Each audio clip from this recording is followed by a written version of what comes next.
थाने? क्यों? इतने सस्पेंस से मत देखो, सीक्रेट तुम भी जानते हो। सीक्रेट?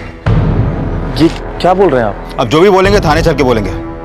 अपने अभी चलोगे या खींच के ले जाए तुम्हें? नहीं, हम चलते हैं। चलो ले चलो सर। एक मिनट, अरे वो समोसा भिजवा। सर, माँ ने बताया था कि आप लोग उससे नम्रता के बारे में पूछ रहे थे। कहीं आप ये तो नहीं सोच रहे हैं कि हमने नम्रता के साथ मिलकर रूपाली को मार डाला? माँ ने ही बताया था या नम्रता ने भी सब कुछ बता दिया? सर, नम्रता हमें क्यों बताएगी सर? हम तो नम्रता से पिछले 6 महीने से नहीं मिले। नम्रता तुम्हें नहीं मिल पाई, इसकी वजह भी तुम रूपाली को ही मानते हो ना? सर, हम रूपाली से इसलिए नाराज थे क्योंकि वो किशन को तलाक नहीं दे रही थी और किशन के घर वाले हमें बेइज्जत करने लगे थे। लेकिन इसका मतलब ये नहीं है सर कि हमने उसे मार दिया। 19 मार्च को इंडिया पाकिस्तान का मैच देखा था तुमने? हाँ देखा था सर, लेकिन आधा ही देखा था। लेकिन सर, हम शास्त्री नगर नहीं गए जहाँ रूपाली का मर्डर हुआ था। तो तुम्हारी माँ ने तुम्हें सब कुछ बता दिया कि हमने उससे क्या क्या पूछा था, इसीलिए जवाब तैयार करके लाए हो। सर, आप चाहे तो हमारे फोन की लोकेशन डिटेल निकलवा दीजिए, आपको पता चल जाएगा कि हम उस दिन अपने मोहल्ले में ही थे सर। तो तुम्हें यह भी पता है कि हम कैसे काम करते हैं? सर, बेकार में शक कर रहे हैं आप हम पे। रूपाली हमारी बहन थी सर, ये उसके पिछले साल की राखी है जो आज तक हमने नहीं खोली है, और आप सोच रहे हैं कि हमने उसे मार दिया? तुमने नहीं मारा तो फिर नम्रता ने रूपाली को मारा? नम्रता का पता नहीं सर, लेकिन एक इंसान और था जो उसे बहुत नफरत करता था। कौन? ऋषिकेश। जब किशन के घर वालों ने रूपाली और किशन की शादी से मना कर दिया तो हमने और माँ ने उसकी शादी ऋषिकेश से करानी चाहिए, लेकिन रूपाली ने गुस्से में आकर ऋषिकेश की बहुत बेइज्जती कर दी सर।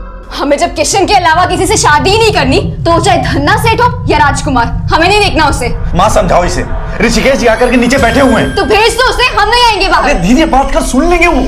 रूपाली, हमारी बात सुन बेटा, घर आए हुए मेहमान का इस तरह से अपमान नहीं करते। भैया के कहने पर एक बार मिल तो सही। एक बार ना? अरे रूपाली, मेरी बात सुन। रूपाली मेरी बात सुन। रूपाली बेटा सुन। तो आप हमसे शादी करना चाहते हैं? हमारे पास्ट के बारे में कुछ जानते भी हैं? रूपाली सुनो, उनको मत देखिए, वो सच छिपाए होंगे। हम आपको बताते हैं, हम बचपन से किशन से प्यार करते हैं और उनको अपना मन ही नहीं तन भी सौंप चुके हैं। क्या आप भी हमसे शादी करना चाहते हो? रूपाली, संजय, अगर तुम्हारी बहन हमसे शादी नहीं करना चाहती तो हमको क्यों बुलाए? बेइज्जत करने के लिए? संजय ने, तुम्हारे भाई ने तुम्हारे बारे में सब कुछ बता दिया था हमको। अभी पता चला है तुम दुखियारी नहीं, झांसी की रानी हो। जब सब जान ही चुके हो तो अब तक क्या खड़े क्यों? एक बात बताने के लिए, किशन से ज्यादा पैसे वाले हम। जो किशन तुमको दे सकता है वो सब हम दे सकते हैं।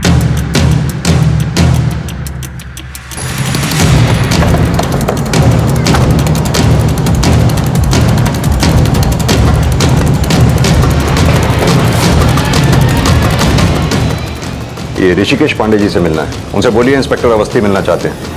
जी sir. Hello sir, inspector Awasthi आपसे मिलना चाहते हैं।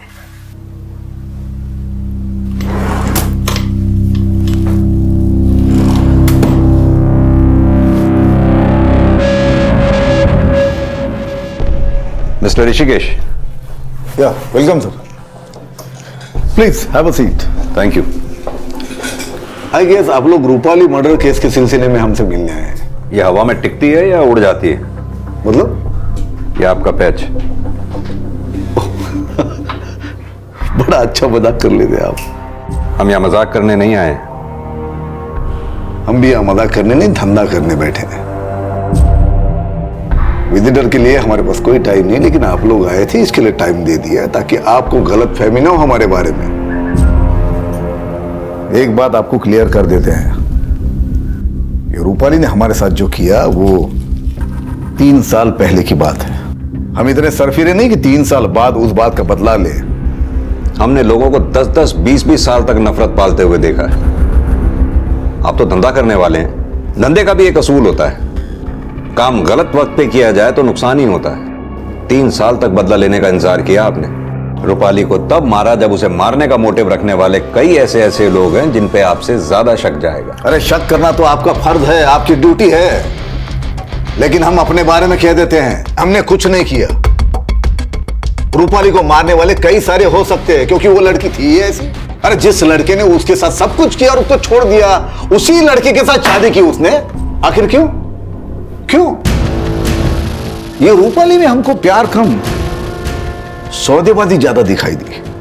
रूपाली ने आपसे क्या सौदा किया? सौदा तभी होता है जब चीज पसंद आ जाए। हम तो अपने उम्र से मात खा गए, धंधा करने बैठे हम। चेहरा देख के इंसान को पढ़ लेते हैं। रूपाली को एक बार मिले थे, पढ़ लिया था पहली बार में। आप लोगों ने तो अभी उसके बारे में जानना शुरू किया है। उसके गुजरने के बाद आप लोग क्या समझ पाओगे क्या चीज थी वो। सर ये आदमी है तो बड़ा शातिर, बात घुमाकर भटकाने की कोशिश कर रहा था। इसके ऑफिस, घर, मोबाइल सबके कॉल रिकॉर्ड्स निकलवाओ। देखो कहीं इसने रूपाली को मारने के लिए किसी को हायर तो नहीं किया था। सर रूपाली के भाई संजय के बाद ऋषिकेश से की गई पूछताछ से रूपाली की शख्सियत के कई नए पहलू सामने आए, लेकिन अब तक जिन्हें सस्पेक्ट समझा जा रहा था उनके खिलाफ पुलिस कोई भी सबूत नहीं जुटा पाई थी। सर इन सबके पास रूपाली को मारने का मोटिव तो है, लेकिन इनमें से किसी के भी खिलाफ अभी तक हमारे पास कोई सबूत नहीं है। लेकिन सर जब मैंने रूपाली के बैंक स्टेटमेंट और फाइनेंशियल रिकॉर्ड चेक किए तो पता चला कि इसके अकाउंट में इस वक्त 1,27,000 रुपए है और उसकी हत्या से पहले उसके अकाउंट से कोई बड़ा विड्रॉल भी नहीं हुआ। सर एक बात और, रूपाली ने अपनी 1.5 लाख की एफडी का अकाउंट अभी 6 महीने पहले क्लोज किया था। विद इंटरेस्ट उसने वहां से करीब 2 लाख रुपए विड्रॉ किया था। पार्लर खोलने का प्लान 2 महीने पहले बना, तो फिर रूपाली ने 6 महीने पहले अपना एफडी अकाउंट क्यों क्लोज किया? और सबसे बड़ा सवाल, उन पैसों को रूपाली ने अब तक रखा कहां पर होगा? सर हो सकता है रूपाली ने वो पैसे रेशमा के पास रखे हों। लेकिन रेशमा ने यह बात अभी तक हमें नहीं बताई। वहीं दूसरी ओर, अगर रूपाली का कंट्रीब्यूशन उस पार्लर में 4 लाख रुपए का था और उसके पास सिर्फ 2 लाख रुपए थे, तो बाकी के पैसे उसके पास आए कहां से? शर्मा, आई एम श्योर ये रेशमा जरूर इस बारे में कुछ जानती है जो हमसे छिपा रही है।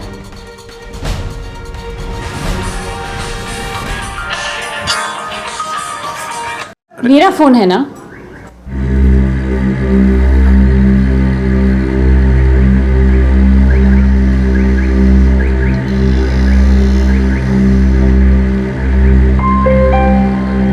कहीं ऐसा तो नहीं रूपाली रेशमा और आदित्य को पार्लर में अपने हिस्से का पूरा पैसा ना दे पाई हो और रूपाली का मर्डर इसी पार्टनरशिप डिस्प्यूट से जुड़ा हो सकता है सर, क्योंकि रूपाली और उनका पार्लर उसी एरिया में है जहां पे रेशमा और आदित्य रहते हैं और रूपाली का मर्डर भी उसी एरिया में हुआ। और सर रूपाली की लाश हमें सर एक बात पता चली है, रूपाली की हत्या से 1 महीने पहले रूपाली का झगड़ा उनकी कॉलोनी के किसी प्लम्बर से हुआ था।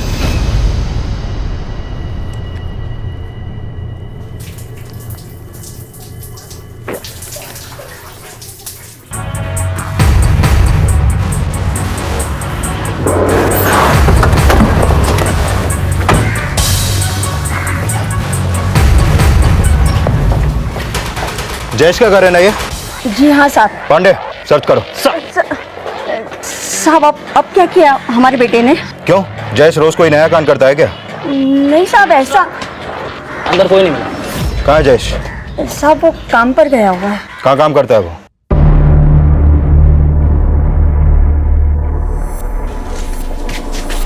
जयेश नाम है ना तेरा? हाँ साहब। चल साहब, अरे साहब क्या मार रहे हैं आप हमको? क्या किए? अब तू खुद सोच क्यों मार रहे हैं तुझे?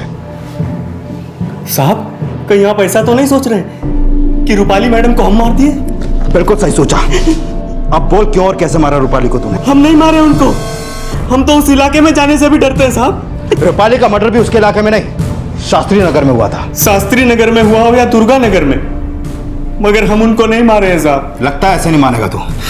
अरे नहीं साहब, नहीं साहब, हमको मत मारिए, हम कुछ नहीं किए साहब। अगर आप हमको जेल में डाल दिए तो हमारी अम्मा रो रो के मर जाएगी साहब। ज्यादा नौटंकी मत कर। सच क्या है वो बोल। नौटंकी नहीं कर रहा है साहब, माँ कसम हम कुछ नहीं किए साहब, मैंने कुछ नहीं किया। 1 मिनट शर्मा, छोड़ दो इसे, इसे मेरे केबिन में लेके आओ। सर चल।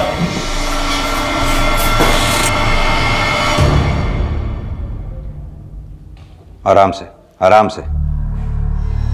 चल माना रूपाली को तूने नहीं मारा, लेकिन रूपाली ने तुझे मोहल्ले वालों से क्यों पिटवाया था? साहब रूपाली मैडम को गलतफहमी हो गया था, हम ऐसा कुछ नहीं किए थे जैसा वो सोच ली थी। अच्छा तू तो प्लम्बर है ना? जी साहब। तूने रूपाली के अड़ोस पड़ोस में सभी घरों में काम किया होगा?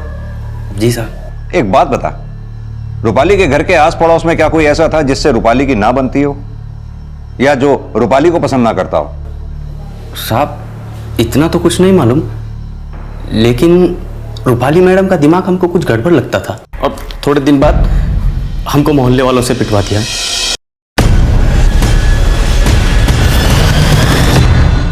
साहब, हमको एक और बात याद आया। वो रूपाली मैडम का दोस्त है ना, वो पार्लर फ्रेंड। कौन? रेशमा? जी साहब, उसका और रूपाली मैडम के भाई संजय का कुछ तो चक्कर है साहब। हम एक दो बार रूपाली मैडम के भाई को रेशमा मैडम के घर जाते देखे हैं।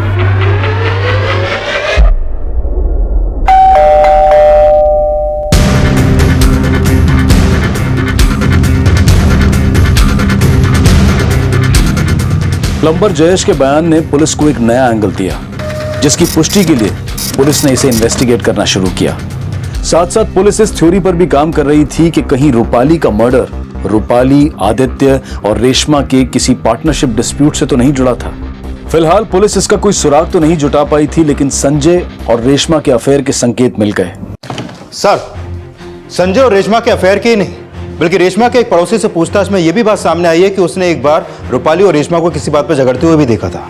ये संजय और रेशमा दोनों को लेके आओ, फिर देखते हैं रूपाली के मर्डर केस में इन दोनों के अफेयर का क्या कनेक्शन हो सकता है। सर,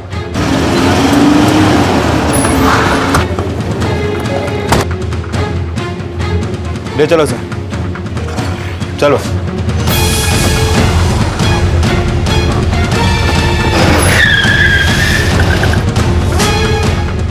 रेशमा, पुलिस आई है। पुलिस?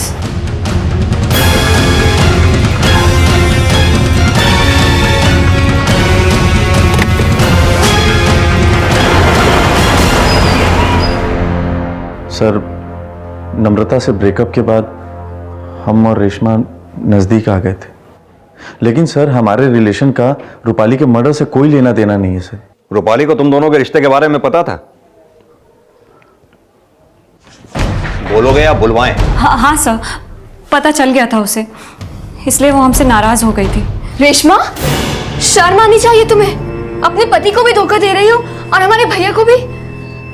देख रूपाली, अरे ऐसी कोई बात नहीं है, हम रेशमा से प्यार करते हैं। संजय, रूपाली को समझाने की जरूरत नहीं है, वो नहीं समझेगी। देख रूपाली, रेशमा, तो कुछ ना ही बोलो तो अच्छा है, लेकिन हमारी एक बात ध्यान से सुन लो। अगर तुमने हमारे भैया के साथ ये रिश्ता खत्म नहीं किया ना, तो हम तुम्हारे पति से कह देंगे कि तुम उन्हें धोखा दे रही हो। सुनो रूपाली, मेरी बात सुनो। रूपाली, अरे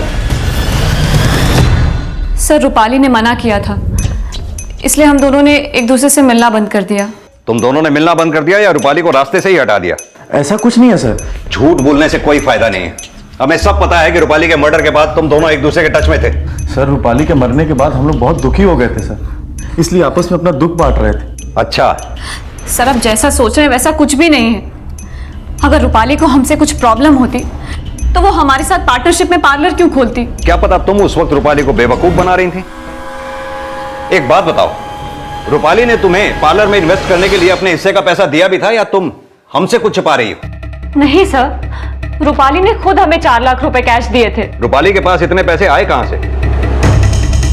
संजय, कहीं ऐसा तो नहीं रूपाली के ब्याह पे तुमने पार्लर में पैसा इन्वेस्ट कर दिया? हम इतने पैसे कहां से लाएंगे इन्वेस्ट? तो फिर रूपाली के पास इतने पैसे आए कहां से? सर, हम सच कह रहे हैं, रूपाली ने खुद हमें पैसे दिए थे। आप चाहे तो आदित्य से पूछ सकते हैं।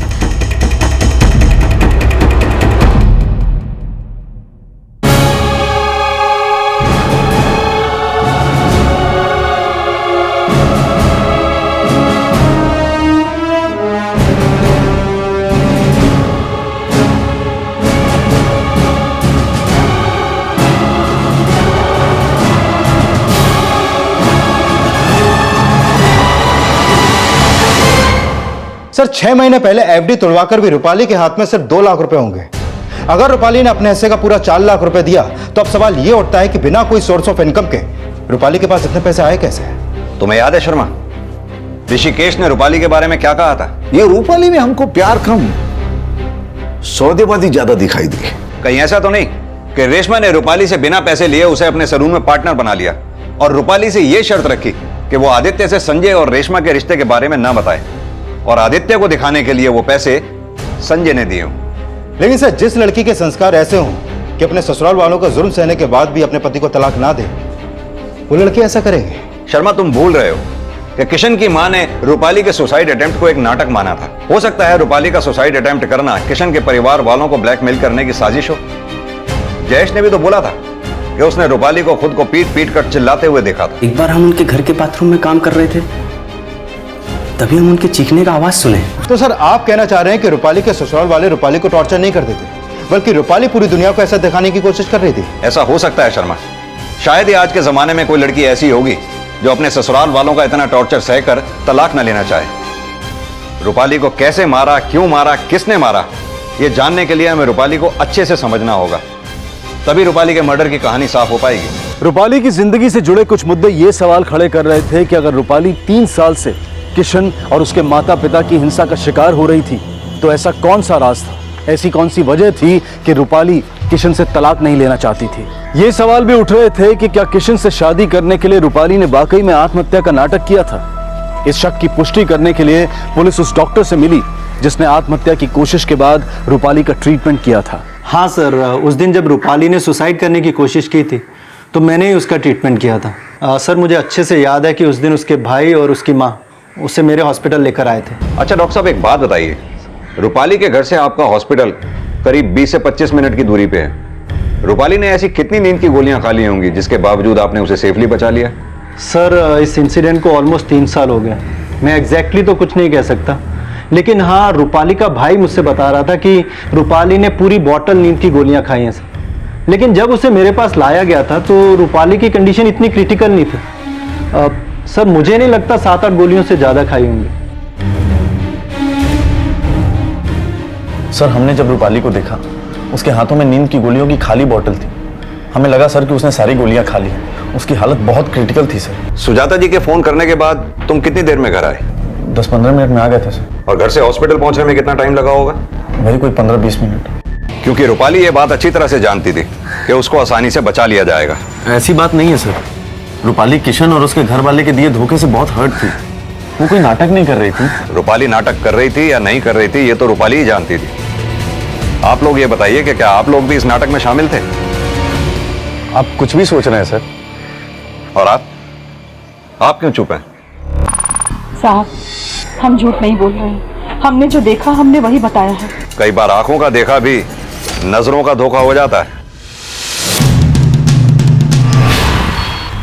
सर माना रूपाली का आत्महत्या करना उसकी साजिश रही होगी, लेकिन हत्या तो रूपाली की ही हुई है। अगर हम ये भी मान लें कि उसकी साजिश में रूपाली की माँ और भाई दोनों शामिल रहे होंगे, तो अब सवाल ये उठता है कि रूपाली के मर्डर में उनका क्या मोटिव हो सकता है? लेकिन शर्मा, रूपाली की हत्या का मोटिव तो कई लोगों के पास था और सबसे बड़े सस्पेक्ट तो खुद उसके ससुराल वाले हैं। अब जानना यह है कि रूपाली अपने ससुराल वालों की ज्यादतियों का शिकार थी या उसके ससुराल वाले रूपाली की ज्यादतियों का शिकार थे।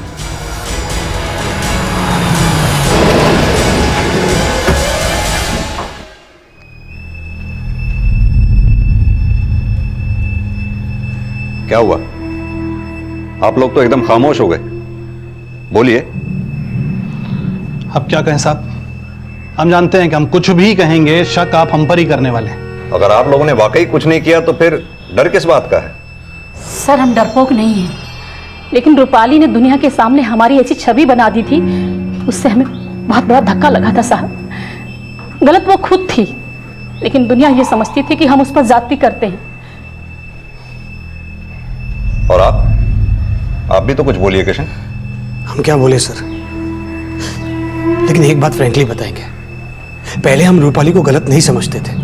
जब हमारे पेरेंट्स ने हमारी शादी रूपाली के बजाय किसी और से करवानी चाहिए, हमें बहुत दुख हुआ। हम अपने एंड से अपने पेरेंट्स को समझा रहे थे, लेकिन रूपाली हमें ही गलत समझ रही थी। और जब उसने वो आत्महत्या की कोशिश की, सबसे ज्यादा हमने अपने आप को कोसा है सर। किशन, तुम्हारे बिना हमारी जिंदगी में कुछ नहीं है। अगर तुम्हारा साथ नहीं मिला तो हम जी नहीं पाएंगे। ऐसे मत बोलो, अब तो हम सिर्फ और सिर्फ तुमसे ही शादी करेंगे। लेकिन जैसे ही रूपाली हमारी बीवी बनके हमारे घर में आई, उसके तेवर ही बदल गए। उसने पार्लर खोलने के लिए घर से 2 लाख रुपए चुराए थे। पार्लर खोलने के 1 दिन पहले हद कर दी उसने। घर का सारा नगद और सारा जेवर गायब कर दिया उसने। सब मिलाकर करीब 10 लाख होगा। हमने आपको पहले इसलिए नहीं बताया कि आप लोग समझेंगे कि हमने उसको मार दिया क्योंकि उसने चोरी की थी। सर, जो भी किशन के घर वालों ने बोला उससे तो इनका रूपाली को मारने का मोटिव और भी स्ट्रांग हो जाता है, क्योंकि रूपाली इनके गले की हड्डी बन गई थी जो ना तो इनसे उगली जा रही थी और ना ही निगली। कह तो तुम सही रहे हो शर्मा, लेकिन अगर इन लोगों ने रूपाली को नहीं मारा तो वो गहने और नकदी कहाँ गए जो रूपाली ने पार्लर के इनॉग्रेशन से एक दिन पहले घर से गायब किए थे?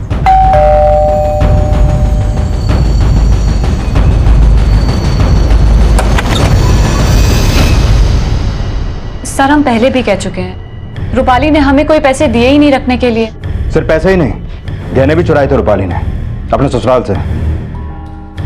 चुराए थे? सर, हमें इसके बारे में कुछ नहीं पता। पता नहीं है, इतने पैसे और गहने देखकर नीयत खराब हो गई। हम इतने गए गुजरे भी नहीं है सर कि पैसे के लिए अपनी दोस्त को ही मार दे। रूपाली की सास पहले भी इसी तरह से आरोप लगाती रहती थी उस पे। हम कह रहे हैं ना साहब, उसने चोरी नहीं की होगी। और फिर हम जेवर के बारे में आप हमसे बार बार क्यों पूछ रहे हैं? चलो मान लेते हैं रूपाली ने जेवर चोरी नहीं किए होंगे, लेकिन रूपाली के ससुराल वाले झूठ बोल रहे हैं, इस बात की क्या गारंटी है?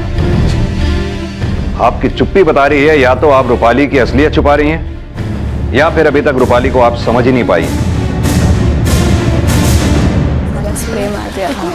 सुजाता बहन, सुना है बहन जी, रूपाली और किशन का रिश्ता टूट गया है। बड़े ही खराब लोग निकले, बेचारी रूपाली को ऐसे ही मझधार में छोड़ दिया। और नहीं तो क्या, बुरा ना मानना बहन, रूपाली के साथ किशन ने कुछ ऐसा वैसा तो किया नहीं ना?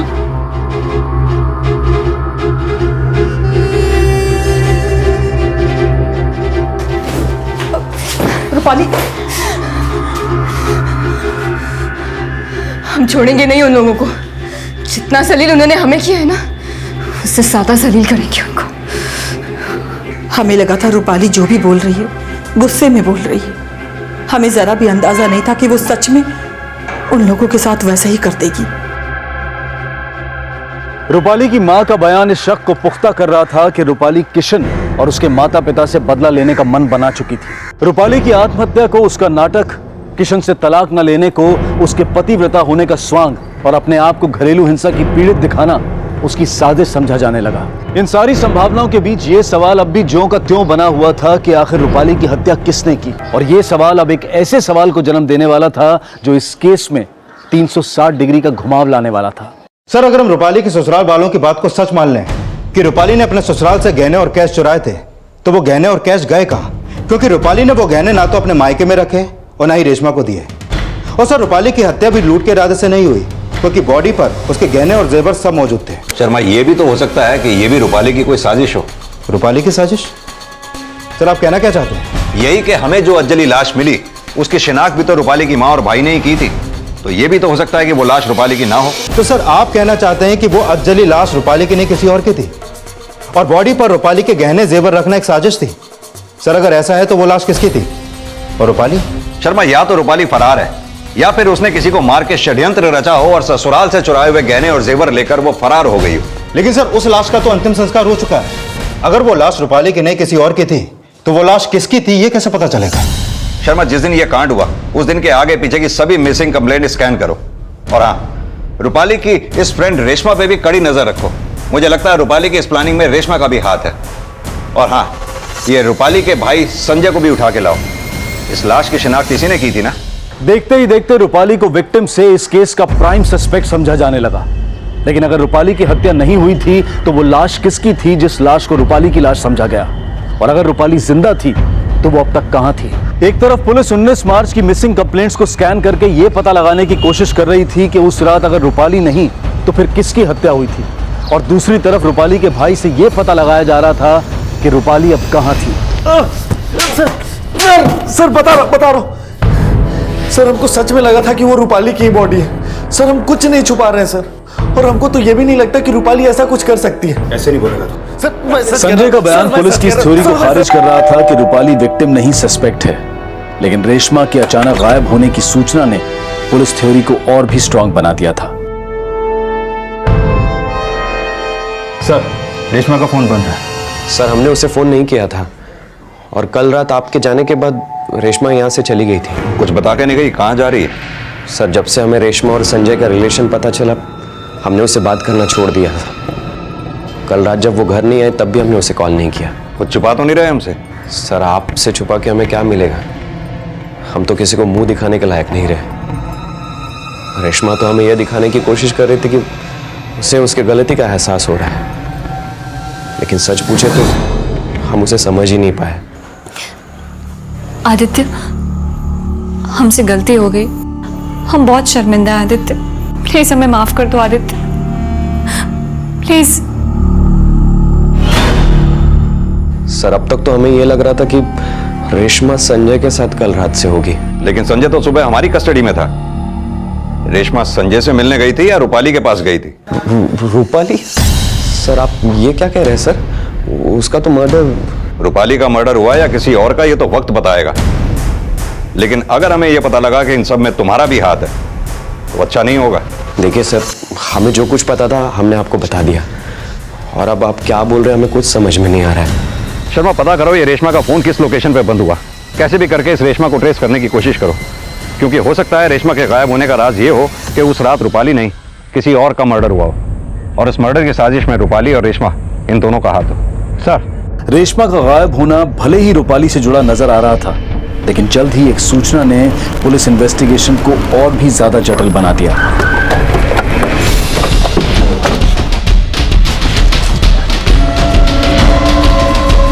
इस मोबाइल में रेशमा का ही फोन नंबर का सिम है। रेशमा के पति आदित्य ने भी इसे आइडेंटिफाई किया है। सर ये तो रेशमा का है सर। उसका कहना यह भी है कि जो गहने और जेवर हमें बॉडी पर मिले हैं वो भी रेशमा के ही हैं। इस बॉडी को भी ठीक उसी तरह से जलाया गया है शर्मा, जिसका मर्डर 19 मार्च की रात को हुआ था, जिसे बाद में रूपाली के रूप में शिनाख्त की गई थी। अगर ये बॉडी रेशमा की है तो कहीं ऐसा तो नहीं कि रूपाली ने रेशमा का मर्डर किया हो, क्योंकि रेशमा ही रूपाली का राज जानती थी। कहानी कुछ भी हो सकती है शर्मा, लेकिन सबसे पहले यह कंफर्म होना जरूरी है कि 19 मार्च की रात को जिसकी हत्या हुई वो कौन थी। हेलो, क्या नाम बताया? सुधा वशिष्ठ। ठीक है, उसका एड्रेस एसएमएस कर दो। सुधा वशिष्ठ का नाम इस केस में एक टर्निंग पॉइंट की तरह से आया था। सुधा वशिष्ठ वो महिला थी जो 19 मार्च की उस रात से लापता थी, जिस रात वो हत्या हुई और जिसकी लाश को रूपाली की लाश समझा गया। पुलिस अब सुधा वशिष्ठ के लापता होने का राज जानना चाहती थी।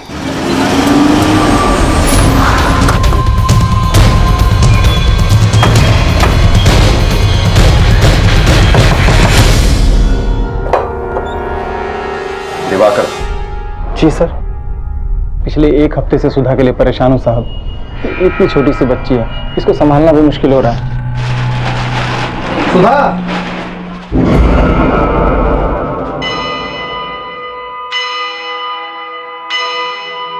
19 मार्च को जब आप घर से ऑफिस के लिए निकले तब सुधा और बच्ची घर पर थी। जी। जब सुधा गायब हुई तब बच्ची कहां पर थी? यही पड़ोस में, थोड़ी दूर पर एक आंटी का घर है। दरअसल सुधा भी एक गारमेंट मैन्युफैक्चरिंग कंपनी में जॉब करती थी। और वो कंपनी कहां पर है? जी, हरिनगर में। जिस जगह बच्चे को छोड़ते हो वो घर कहां पर है? यहाँ से थोड़ी दूर पे ही है।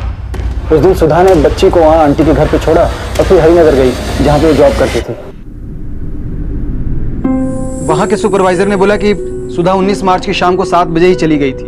सुधा जब भी ऑफिस से छूटती थी तो पहले आंटी के घर जाती थी, बच्ची को लेती थी, फिर यहाँ आती थी। लेकिन उस दिन न वो आंटी के घर पहुंची और ना ही अपने घर। इन दोनों को पहचानते हो? नहीं साहब। सुधा के साथ इन्हें कभी देखा हो? नहीं, मैंने तो नहीं देखा इनको। 19 मार्च की रात शास्त्री नगर में एक हत्या हुई थी।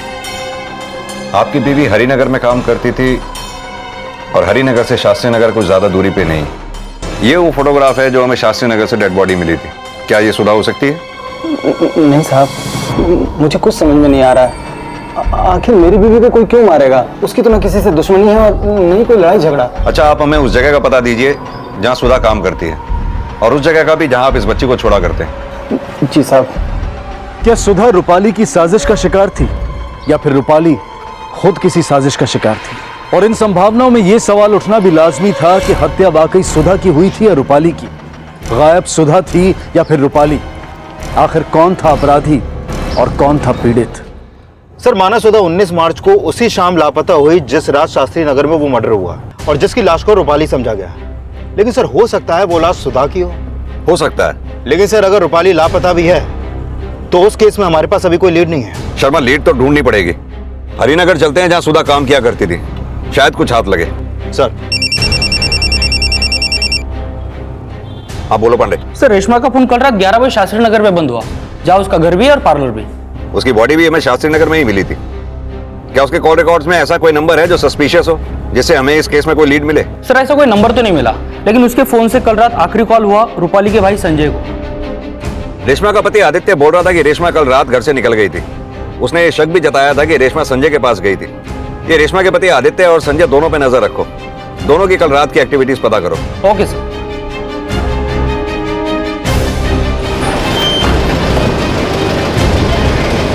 हाँ सर, सुधा 19 मार्च को सुबह 10 बजे यहाँ आई थी और शाम को 7 बजे चली गई। ये देखिए उसके एंट्री और एग्जिट के साइन भी है।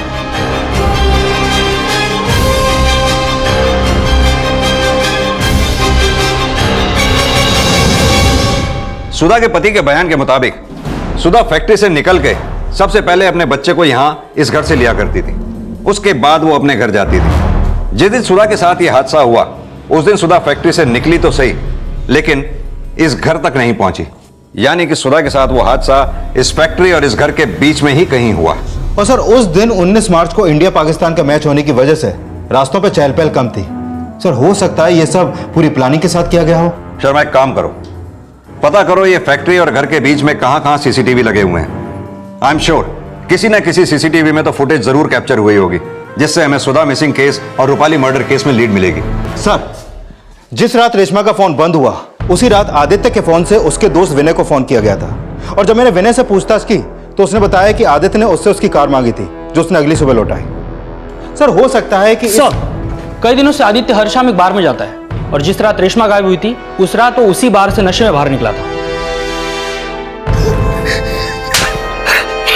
तेरा झूठ पकड़ा गया। उस रात 10 बजे तू शराब के नशे में बार से बाहर निकला और अपने घर पहुंचा। रेशमा उस वक्त घर पे थी। गुस्से में तेरे हाथों रेशमा का कत्ल हो गया और उसकी बॉडी को डंप करने के लिए तूने अपने दोस्त विनय से कार मांगी, जो अगले दिन तूने सुबह लौटाई। क्यों? अब तो खुद बोलेगा या हम तेरे से बुलवाएं? हाँ सर, हमने उसका मर्डर किया। वो हमसे बोली थी कि उससे अपने गलती का एहसास हो रहा है, पर हमें यकीन नहीं हुआ। और उस रात जब हम घर पहुंचे। लेकिन संजय, पुलिस तो कह रही थी कि रूपाली ने अपने ससुराल से 10 लाख की ज्वेलरी और कैश चुराया है। सच बोल संजय, तुझे पता है ना रूपाली कहाँ है? संजय, हम तुम्हें बाद में फोन करते हैं। तेरे कहने का मतलब है कि 19 मार्च की रात को जो बॉडी जलाई गई वो रूपाली की थी? नहीं सर, वो बॉडी किसकी थी हमें नहीं पता, लेकिन उसकी बॉडी देखकर सभी कह रहे थे कि वो रूपाली की बॉडी है। लेकिन सबसे पहले उस बॉडी को तूने और रेशमा ने ही देखा था। कहीं ऐसा तो नहीं तुम दोनों मियां बीवी ने मिलकर रूपाली का कत्ल कर दिया? नहीं सर, देखिए सर, हम मानते कि हमने रेशमा का मर्डर किया, पर हमने रूपाली का मर्डर नहीं किया। पर हमें लगता है कि संजय रूपाली के बारे में कुछ जानता है। उस रात भी रेशमा संजय को रूपाली के बारे में कुछ पूछ रही थी।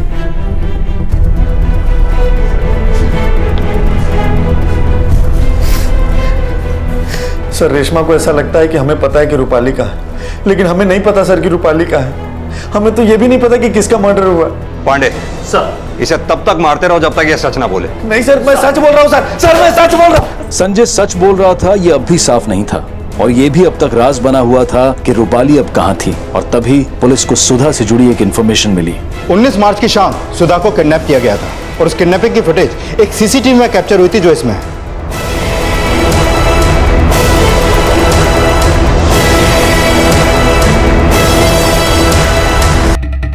जूम करो उसको। वैन का नंबर भी नहीं दिख रहा। ग्रे कलर की वैन है शर्मा, जिसके पीछे टाइगर का स्टिकर लगा है। शर्मा, पता लगाने की कोशिश करो उस एरिया के किसी और सीसीटीवी में शायद ये कैप्चर हुई हो।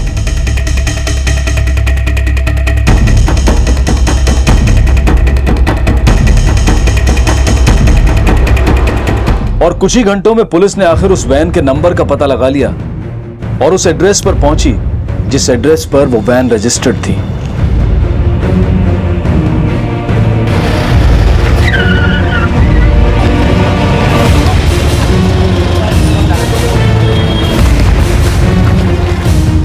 सर, हमने किसी का किडनैप नहीं किया है। 19 मार्च की रात इसी वैन में किडनैपिंग हुई थी। सीसीटीवी फुटेज है हमारे पास। 19 मार्च को सर हम 5 बजे घर जल्दी चले गए थे। इंडिया पाकिस्तान का मैच था, लेकिन हाँ हमारा दोस्त हमसे वैन लेकर गया था। कौन दोस्त? जयेश नाम है सर उसका। जयेश वो प्लम्बर? हाँ सर, जयेश प्लम्बर। अरे बेटा कहाँ जा रहा है? अम्मा बहुत जरूरी काम, आके बताएं। अरे बेटा मेरी बात तो ये तो बता के जा कि क्या जरूरी काम है। अरे मेरी बात तो सुन बेटा। अरे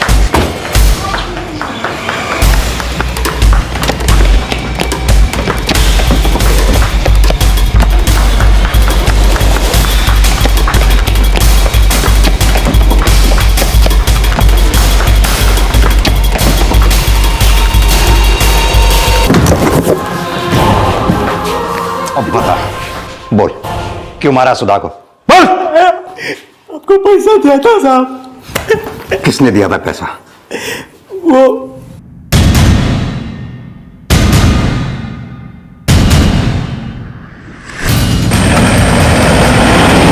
साहब लेकिन बात क्या बताएंगे?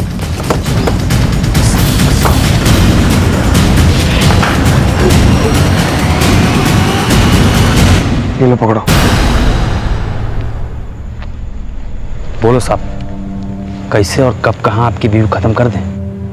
ऐसे नहीं मारना है जिसे तुम भी पकड़े जाओ और हम भी पकड़े जाए। ठीक है, आप बताओ कैसे क्या करना है, कब करना है?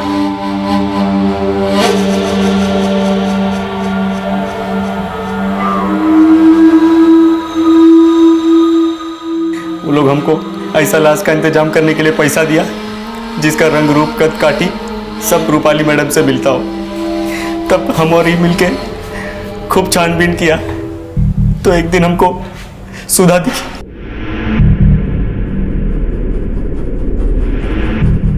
साहब उन लोगों ने सुधा को इंडिया पाकिस्तान के मैच वाले दिन उठाने के लिए कहा था, क्योंकि उसी रात किशन अपनी बीवी को खत्म करने वाला था। साहब सुधा की बॉडी को रूपाली का बॉडी बताने की साजिश हम इसलिए की है क्योंकि हम जानते थे कि भले ही पहले शक आपका हम पर जाए, लेकिन जब आपको यह पता चलेगा कि वो बॉडी रूपाली की नहीं है तो आपका शक रूपाली और उसके घर वालों पर जाता। यानी वो गहने और जेवर का चोरी होना झूठ था?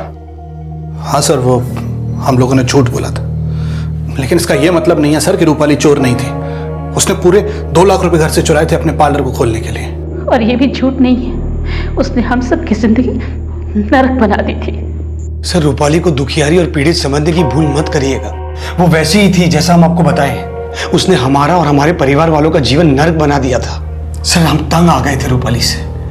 उसको बहुत बार समझाने की कोशिश की है, गिड़गिड़ाए उसके सामने, पर वो हमारा पीछा छोड़ने को तैयार ही नहीं थी। हाथ जोड़ते तुम्हारे सामने, बस करो ये बदले का खेल प्लीज। तुमको हमसे जितना पैसा चाहिए ना ले लो, बस तलाक दे दो हमको यार प्लीज। तलाक तो नहीं देंगे, पर अगर तुम यूं ही जिद करते रहे ना तो तुम्हें और तुम्हारी फैमिली को घरेलू हिंसा के जुर्म में जेल भिजवा देंगे। प्यार करते थे ना हमसे तो जिंदगी भर तो झेलना ही पड़ेगा।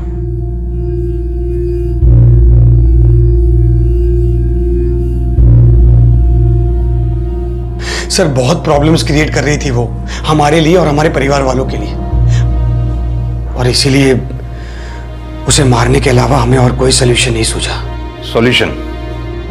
सॉल्यूशन ना कभी गुस्से से निकलता है, ना किसी से डर के चुप हो जाने से, और ना ही कोई साजिश रच के। माना रूपाली ने जो भी किया वो गलत था, सुधा का क्या कसूर था? बदला लेने के लिए तुमने एक नन्ही सी बच्ची के सिर से मां का साया तक छीन लिया।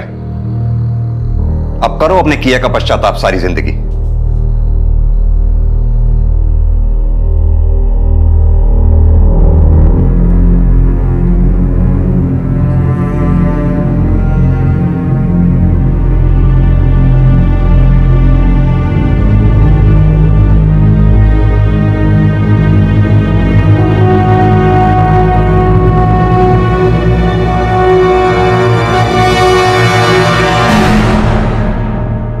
दूसरों को तकलीफ देने और बदला लेने की बजाय अगर रूपाली अपने जीवन में आगे बढ़ गई होती तो शायद आज वो जिंदा होती। लेकिन रूपाली गलत थी ये कहकर गुप्ता परिवार को सही साबित नहीं किया जा सकता।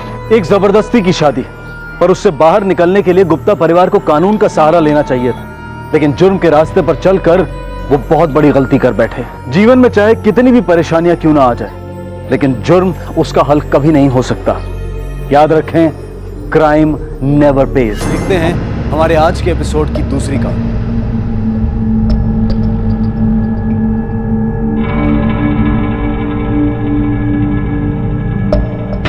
कौन है? मी मदन.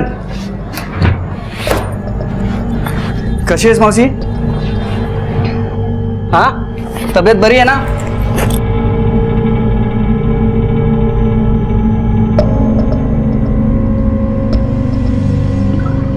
गोली घे मावशी, गोली. हा, आराम से. मावशी 100 रुपये ठेवतो. हा, येतो. हा,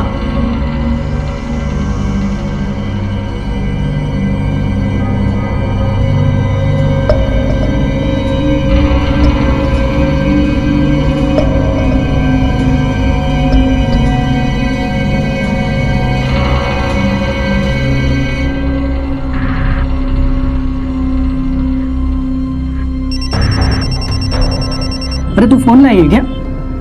मैं तो फोन नहीं लाई. तो मेरा भी नहीं बज रहा है. तो किसका बज रहा है?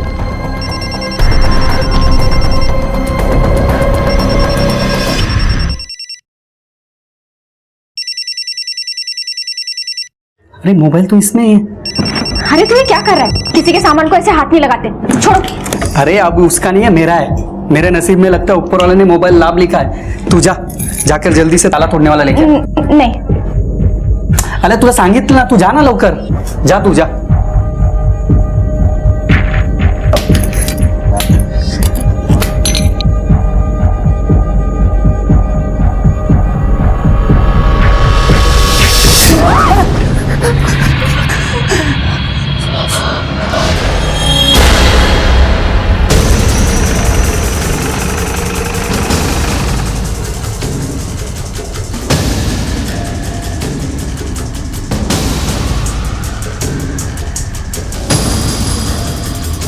आइए सर. सर इसी बैग में इस लड़की की लाश मिली है.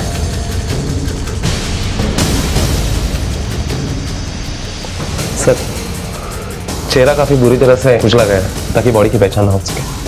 पहचान छिपाने के लिए अगर चेहरे को बिगाड़ा गया है तो मुझे नहीं लगता यहां कुछ मिलेगा. ये टैटू देखो, शायद इस टैटू से इस बॉडी की शिनाख्त हो सके. पता करो ये लिखा क्या है और किसने लिखा है. फिलहाल बॉडी को पोस्टमार्टम के लिए भेजो. सामान बॉडी बैग में थी. ये इन्फॉर्मेशन किसने दी? सर पीसीओ से एक आदमी ने फोन करके इन्फॉर्मेशन दी थी. क्या? घर के अंदर 2 औरतें बैठी हुई और किसी ने पीसीओ से कॉल किया. ये घर किसका है? सर बेड पर जो औरत बैठी है ये घर उसी का है. ये ऐसी लेटी रहती है? जी साहब. तुम कौन हो? साहब मैं संगीता, यहाँ काम करने के लिए आती हूँ. रोज सुबह में झाड़ू पोछा बर्तन करती हूँ. इस घर में और कौन कौन रहता है? इनके परिवार में से कोई? साहब मौसी बिल्कुल अकेले है. इनका एक बेटा था ना, वो कुछ साल पहले ट्रेन एक्सीडेंट में मर गया, तब से अकेले है. इनकी हालत अच्छी थी ना, तब अच्छे से चलती फिरती थी, लेकिन इनको जब से लकवा मारा है ना तब से ऐसे बिस्तर पर पड़ी है. साहब मैं जब सुबह आई ना काम पर तब तो ये बैग नहीं था. नहीं था मतलब? इन्हें लकवा मारा हुआ है, ठीक नहीं है ये. तो बैग कहां से आया? साहब अब घर में इतने लोग आते जाते हैं, क्या मालूम किसने रखा है. क्या आप बता सकती हैं कि इस घर में कौन कौन आया था? प्लीज याद करने की कोशिश कीजिए. लाश मिली है आपके घर में, खून हुआ है. याद करके बताइए कि कौन आया था आपके घर में. याद नहीं है. कुछ लोग आते हैं, दवाई पैसे देते हैं. मैं तो दवाई खा के सोई थी. मौसी को तो बहुत ही बुरा हाल है साहब. एक तो उम्र, ऊपर से ये बीमारी. अब तो उनकी याददाश्त भी कमजोर होती जा रही है. बहुत ही मुश्किल से पहचानती है किसी को. हाँ सर, एक्चुअली हम भी काफी टाइम से पूछताछ कर रहे हैं कि यहाँ पर कौन आया था, किसने ये बैग रखा, किसने देखा. सर इस लाश के बारे में जो इन्फॉर्मेशन करने वाला कॉल आया था वो पास वाली दुकान से आया था. तुमने दुकानदार से पूछा कि वो फोन किसने किया था? नहीं सर, उसका कहना है कि पीसीओ काफी लोग आते जाते हैं. सामान इस घर की अच्छी तरह से तलाशी ली, कुछ मिला? हाँ सर, टेबल पर कुछ दवाइयाँ है और एक 100 रुपए का नोट. उसके अलावा कुछ भी नहीं मिला. साहब मौसी की दवाई तो मदन लेके आता है. मदन? सर यही मदन है. इसी ने पीसीओ से फोन किया था। पीसीओ के ऑनर ने इसकी पहचान की है। क्यों बे, बड़े अजीब आदमी हो। पहले तो लड़की का खून करता है और उसके बाद पुलिस को खुद ही इन्फॉर्म करता है। हाँ, मैंने फोन किया था साहब, पर खून नहीं किया था। मैं तो बस मौसी को दवाई देने गया था। अच्छा, दवा देने के लिए अंदर पड़े हुए बैग को खोलने की क्या जरूरत थी? मुझे लगा कि इतना बड़ा बैग है, क्या मालूम कुछ पैसे वैसे मिल जाए तो। सर, पीसीओ के ऑनर ने बताया कि ये अकेला नहीं था, इसके साथ एक औरत भी थी। वो मेरी बीवी है साहब। मैं सब 2 कमरे वाले घर में रहता हूँ साहब। रहने वाले 12 लोग, 1 मिनट भी अकेला रहने को नहीं मिलता साहब। इसलिए मैं कभी कभी अंजलि को उधर बुलाता था, और आज भी बुलाया था साहब, लेकिन उसके पहले मैंने वो देख लिया लाश। अच्छा, एक बात बताओ, ये तुम्हारी पड़ोसी शशिकला मौसी के घर पर कौन कौन आते जाते रहता है? साहब कोई 4-5 लोग हैं जो अक्सर आते जाते हैं, और सर उन सब लोगों को शशिकला मौसी ने डुप्लीकेट चाबी भी बना के दी है। मजबूरी है साहब उसके पास कमाने का जरिया नहीं था ना, इसलिए उसने अंदर वाला कमरा यूज करने के लिए दिया था। कोई उसे गोदाम बनाता था तो कोई उसे अपने काम के लिए यूज करता था। महाराष्ट्र मुंबई के ओशिवरा इलाके की एक चौल में रहने वाली बीमार और वृद्ध महिला शशिकला के यहाँ एक बैग में मिली लाश ने सबके होश उड़ा दिए। लाश का चेहरा कातिल ने इस कदर बिगाड़ दिया था कि उसकी पहचान करवाना पुलिस के लिए एक चुनौती थी। सर, ये पोस्टमार्टम लो। ठीक है, तुम जाओ। सावन, रिपोर्ट के हिसाब से किसी नोकीली चीज से पेट में बार बार वार किया गया, इसी वजह से उसकी मौत हुई है। मौत का टाइम है 2 से 4 बजे के बीच। हाँ सर, हमने इस टैटू के बारे में इंक्वायरी की। ये एक मंत्र है। सावन, हमें सबसे पहले 2 काम करने होंगे। पहला काम, इस मंत्र की कहानी के बारे में जानना होगा। दूसरा काम ये कि शशिकला के घर में कौन आता जाता है, उसके बारे में सारी इंफॉर्मेशन इकट्ठी करनी होगी। क्या शशिकला इस लड़की को जानती थी? क्या इस कत्ल से उसका कोई वास्ता था? क्या वाकई में शशिकला को नहीं पता था कि उसके घर में एक लाश है, या फिर किसी ने शशिकला की इस हालत का फायदा उठाया था? कौन था वो जिसने इस लाश को यहाँ रखा था, और ये लड़की कौन थी? क्यों कातिल ने इसे मारा था, और शशिकला के घर पर रखने का मकसद क्या था? ऐसे अनगिनत सवाल थे जिनके जवाब अब पुलिस को ढूंढने थे। सर, मदन सच बोल रहा है। उसके साथ जो औरत थी उसकी बीवी ही। ठीक है, तुम जाओ। Okay sir.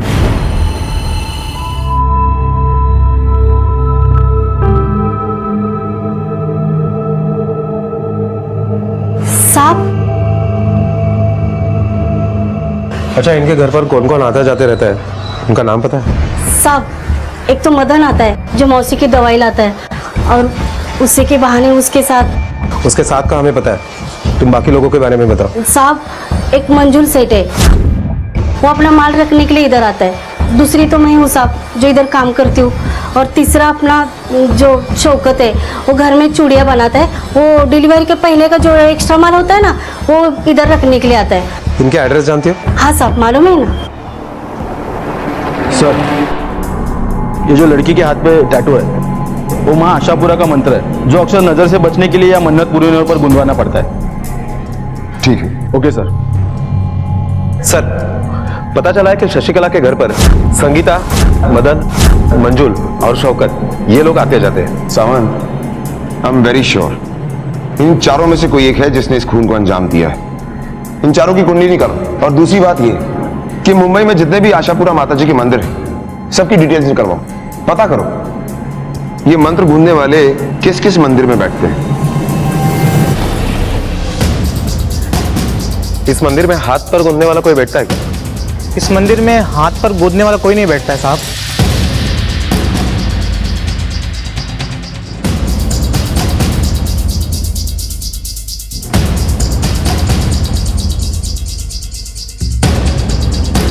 सर, पता चला है कि मुंबई में जितने भी आशापुरा माता जी के मंदिर है, उसमें से सिर्फ गोरेगांव के मंदिर में ही ये मंत्र गुदवाने वाला बैठता है। सावन, एक काम करते हैं, मैं इस मंत्र गूंजने वाले के पास जाकर पूछताछ करता हूं, शायद कुछ हाथ लग जाए। तुम शौकत, संगीता, मंजुल और मदन, इनसे जाकर पूछताछ करो। Okay sir. अरे रवि बेटा, ये पांचाल जी का माल पहुंचा दे बेटा। जी जी, आपका माल पहुंच जाएगा। सुनो, शशिकला मौसी के पास तुम ही सामान रखते हो ना? हाँ साहब। हमारे साथ पुलिस स्टेशन चलो, कुछ पूछताछ करनी है। लेकिन हुआ क्या है साहब? वहाँ एक लड़की की लाश मिली है। चलो। चलो साहब, लेकिन मैंने कुछ नहीं किया साहब। चलो साहब, मेरा माल गुजरात से आता है, वो भी हफ्ते में सिर्फ एक बार, और इस हफ्ते तो अभी तक आया भी नहीं है। और पिछले हफ्ते जब आया था मैं तभी गया था साहब वहाँ पर, उसके बाद में साहब कभी नहीं गया वहाँ पर, क्योंकि साहब माल आने में समय था और मैं अपनी नई दुकान शुरू करने में बिजी था साहब। और साहब मेरा माल बैग में नहीं बॉक्सेस में आता है, जिस पर दुकान का लोगो होता है। साहब मैं नहीं जानता ये बॉक्स किसका है। पंडित जी, इस मंदिर में मन्नत पूरी होने पर हाथ गुंदवाने की प्रथा है ना? हाँ साहब, ये प्रथा बस इसी मंदिर में है। आप बता सकते हैं कि हाथ गूंदने वाला कहाँ मिलेगा? सर, मंजू सही बोल रहा था। इंक्वायरी में ये पता चला कि वाकई वो एक हफ्ते पहले से शशिकला मौसी के घर पे नहीं गया था। चौल ने भी उसे आते जाते हुए नहीं देखा सर। और सर वाकई वो अपनी नई दुकान की तैयारी में लगा हुआ है। कुछ भी हाथ नहीं लगा, इसका मतलब है जिसने भी ये कत्ल किया है वो हमारे साथ स्मार्ट प्ले कर रहा है। फिलहाल तो इसे यहाँ पर बिठाने का हमारे पास कोई रीजन नहीं है, इसे छोड़ दो। और हाँ, इसके पीछे हमारे खबरी लगा देना। Okay sir. ध्यान से देखो इसे, ये मंत्र तुमने गूंदा था? हाँ साहब, एक लड़की के हाथ पर यह मंत्र मैंने ही गोंदा था, पर यह तो 7-8 महीने पुरानी बात है। इतनी पुरानी बात तुम्हें अभी तक याद है? वो इसलिए साहब कि आम तौर पर लोग अपने हाथ पर भगवान की फोटो या नाम लिखवाते हैं, पर उस लड़की ने खास तौर पर यह मंत्र अपने हाथ पर लिखवाया था। उस लड़की का नाम पता है तुम्हारे पास? नाम पता तो नहीं मालूम साहब, पर हाँ याद आया, वो अपना बैग यहाँ भूल गई थी। वो बैग मैंने मंदिर के ऑफिस में जमा करवा दिया था। अगर आप मंदिर का रजिस्टर चेक करें तो शायद उसका नाम और पता आपको मिल सकता है।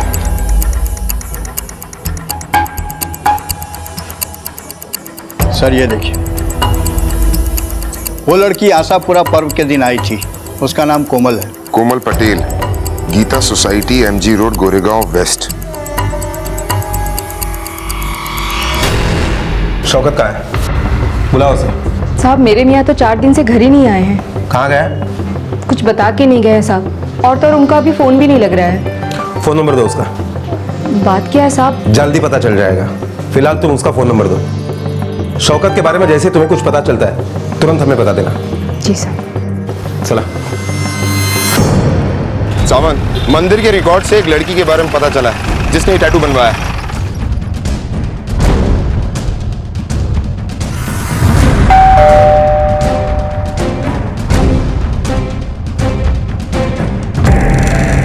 कोमल पटेल? जी, कोमल मेरी बेटी है। सावंत, इस मंत्र को पहचानती हैं आप? जी हाँ, ये मेरी बेटी कोमल के हाथ में बना है। जरा बुलाइए उन्हें। जी वो यहाँ नहीं है, वो अपने ससुराल में है। आप यकीन के साथ कह सकती हैं कि वो वहीं पर है? हाँ सर, मेरी अभी अभी अपने दामाद से बात हुई है और वो लोग शॉपिंग के लिए गए हैं। लेकिन आप लोग ये सब क्यों पूछ रहे हैं? क्या आप आपकी बेटी कोमल को फिर से एक बार फोन लगा सकती हैं, जस्ट कंफर्म करने के लिए कि वो लोग शॉपिंग में है या नहीं? और हाँ, फोन स्पीकर पे लेना।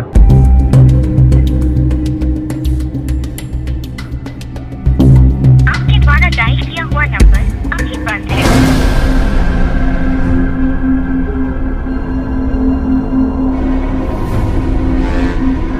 हाँ मम्मी जी बोलिए। हेलो बेटे हितेश, कहाँ हो तुम? कोमल का फोन नहीं लग रहा है, कहाँ है वो? मम्मी जी हम लोग मॉल आए हैं, वो वॉशरूम गई है, शायद नेटवर्क का प्रॉब्लम होगा इसलिए नहीं लग रहा होगा। आप मुझे बताइए ना क्या बात है, मैं उसे मैसेज दे दूंगा। नहीं नहीं बेटा, कोई बात नहीं, तुम लोग शॉपिंग करो, मैं बाद में बात करती हूँ। ओके मम्मी जी ठीक है, मैं आपको थोड़ी देर में बात कराता हूँ। आपसे एक रिक्वेस्ट है, अपनी बेटी और दामाद का नंबर और उनका एड्रेस दे सकती हैं आप? जी।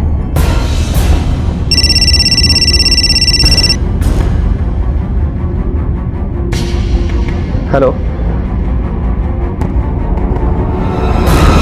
साहब, शौकत के बहन फातिमा, उसका एक हिंदू लड़के के साथ चक्कर था साहब। दोनों शादी भी करना चाहते थे, लेकिन शौकत बीच में आ रहा था। उसने ना साहब एक बार उस लड़की को बहुत बुरी तरह से पीटा भी था। बोला था मेरी बहन से दूर रहना, नहीं सुना रहा तू? भजन छोड़ दीजिए तुझसे मिली ना तो मैं तेरी जान ले लूंगा। अल्लाह की खातिर छोड़ दीजिए। अगर तू मेरी बहन से दोबारा मिला ना, हड्डी पसली तोड़ देती है, डाल कर दूंगा। लेकिन वो नहीं माने साहब, फिर ये शौकत के डर से दोनों 1 साल पहले ही भाग गए। अब सुना है साहब कि दोनों ने शादी भी कर दी है और मनोज के मामा के गांव जाके बस गए हैं। हाँ अच्छा, तुम्हें ये मनोज की मामा के गांव का नाम मालूम है? कोल्हापुर के आसपास किधर तो भी है साहब। कोल्हापुर के आसपास, ठीक है, तुम जाओ। ठीक है साहब, आ दो सर कहीं ऐसा तो नहीं कि जिस लड़की की लाश हमें शशिकला मौसी के घर पे मिली है वो शौकत की बहन की हो, जिसके अफेयर की वजह से गुस्से में आकर शौकत ने उसे मार डाला और कहीं ठिकाने पर लगा दिया। लेकिन सर फिर भी एक कंफ्यूजन है, अगर वो फातिमा की लाश है तो उसके हाथ पर मंत्र का टैटू कैसे? सावन, प्यार इंसान से कुछ भी करवा सकता है, ये तो सिर्फ एक मंत्र है। सबसे पहले हमें ये पता करना है ये फातिमा जिंदा है या नहीं। सर इंफॉर्मेशन मिली है, शौकत का फोन ऑन हो गया और उसका लोकेशन उसका घर ही बता रहा है। उठा लो उसे। Okay sir. चल बेटा शौकत, ये बता शशिकला मौसी के घर पे जो लाश मिली है वो किसकी है? साहब मेरे को क्या मालूम साहब किसकी है। तुझे ये तो मालूम होगा ना कि तू 4 दिन से कहां गायब था और तेरा फोन क्यों बंद था? साहब वो मेरा एक दोस्त है, मैं उसका गांव गया था, उसकी ना साहब माँ की तबीयत खराब है साहब, तो रास्ते में ना साहब मैं जा रहा था, मेरा फोन है ना गिर गया और साहब टूट गया। देख ज्यादा चालाक बनने की कोशिश मत कर, क्योंकि हमें पता है कि तूने फातिमा और मनोज को जान से मारने की धमकी दी थी और जब उन लोगों ने तेरी बात नहीं मानी तो तूने फातिमा का कत्ल किया और उसकी डेड बॉडी शशिकला मौसी के घर पे छुपा दी, है ना? साहब मैं क्यों उसे मारूंगा साहब? कावड़े, इसे तब तक मारते रहो जब तक ये सच नहीं बोलता।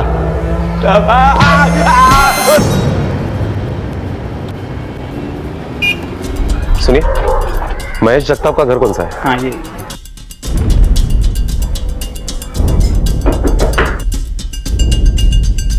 अपन कौन? मुंबई पुलिस। काय झालं साहेब? आप मनोज के मामा मामी है ना? हाँ सर।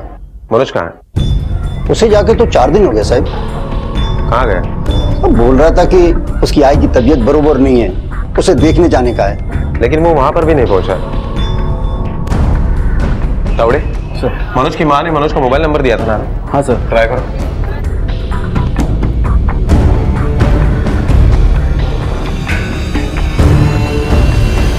सर फोन बंद आ रहा है। ठीक है ठीक है, चल।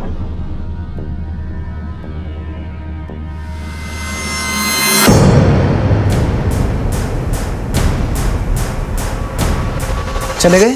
हाँ। और बेटा अभी कुछ दिनों के लिए ना तुम दोनों कहीं और रहने चले जाओ। चलो जल्दी करो, उठाओ सामान। जी अच्छा, चलो चलो चलो। अरे आओ बेटा, सुनो फोन कर देना हमको जल्दी से पहुंच के। आप लोगों ने इन्हें तो छुपा लिया, लेकिन इनकी चप्पलें छुपाना भूल गए। अब तुम बताओ, तुम लोगों ने झूठ क्यों बोला? सर हमें लगा कि आपको शौकत ने भेजा है, क्योंकि इससे पहले उसने सर कुछ गुंडे भेजे थे यहाँ पे। बड़ी मुश्किल से इन बच्चों की जान बच पाई है साहब। देखिए, हम यहाँ पर यह कंफर्म करने के लिए आए थे कि फातिमा जिंदा है या। खैर, तुम लोगों को परेशान होने की कोई जरूरत नहीं है, क्योंकि तुम दोनों जन बालिग हो। और हाँ, कोई अगर तुम्हें तकलीफ देता है तो तुम पुलिस की मदद ले सकते हो। Thank you sir.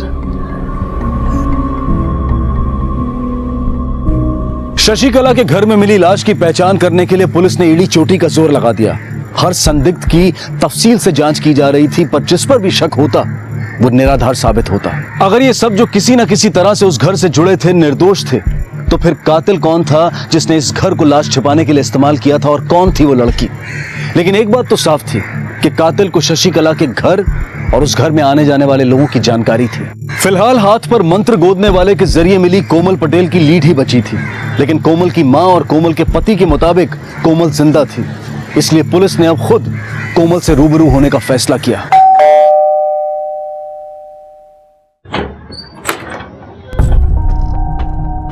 हाँ जी। कोमल कहाँ है? बुलाइए उन्हें, उनसे कुछ पूछताछ करनी है हमें। कोमल तो 3 दिन से गायब है। लेकिन कल ही तुमने उसके माँ को बताया कि वो तुम्हारे साथ शॉपिंग करने गई थी। हाँ, इसलिए क्योंकि मम्मी जी हार्ट पेशेंट है। अगर मैं उनको सच कहता तो उनको धक्का लग सकता था, इसलिए झूठ बोलना पड़ा मुझे। कंप्लेंट की है आपने? जी सर। सावन, जिस पुलिस स्टेशन में कंप्लेंट लिखवाई गई वहां से उसकी कॉपी मंगवा, और आज तक जितनी भी तहकीकात हुई है इस केस की उसकी रिपोर्ट भी मंगवा। Okay sir. फिलहाल आप लोगों को हमारे साथ चलना होगा। सर आप लोग हमें यहाँ क्यों लेकर आए? सावंत,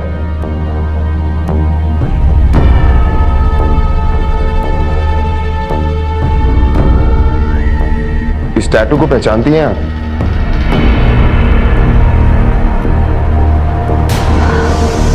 कोमल, ये तो मेरी बच्ची कोमल है। कोमल, कोमल, बापू, कोमल। कोमल के साथ आपका रिश्ता कैसा था? बहुत अच्छा था सर। हम एक दूसरे से बहुत प्यार करते थे। शादी के इतने साल होने के बाद भी हम एक दूसरे के साथ खुश थे। वो एक अच्छी माँ, एक अच्छी बीवी और एक अच्छी बहू बनी। बहुत ही सर।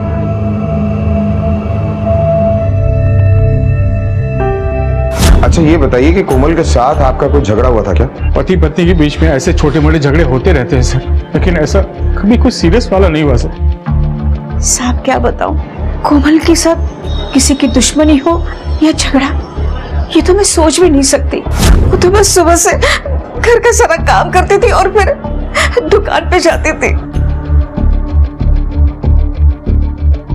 हाँ पटेल सर, हाँ अभी आपका माल भेज रही हूँ।